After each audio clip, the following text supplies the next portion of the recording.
Unlock the power of AT&t Internet by setting up your AT&t Hotspot device in just a few simple steps. First, ensure your AT&t Hotspot device is fully charged. Locate the power button, typically on the side or top of the device, and press and hold it until the screen illuminates. Once powered on, the device screen will display your unique Wi-Fi network name, also known as the SSID, and your Wi-Fi password. Keep these handy, as you'll need them to connect your other devices. Now, take your smartphone, tablet, or laptop and navigate to its Wi-Fi settings. You should see a list of available Wi-Fi networks. Look for the SSID that matches your AT&t Hotspot device. Select your hotspot's network from the list, and then enter the Wi-Fi password provided on your device's screen. Tap to connect. Congratulations! Your device is now connected to your AT&t Hotspot.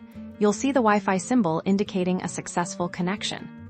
To manage your hotspot, you can usually access settings directly on the device. Look for options to change your Wi-Fi name, password, or even monitor data usage.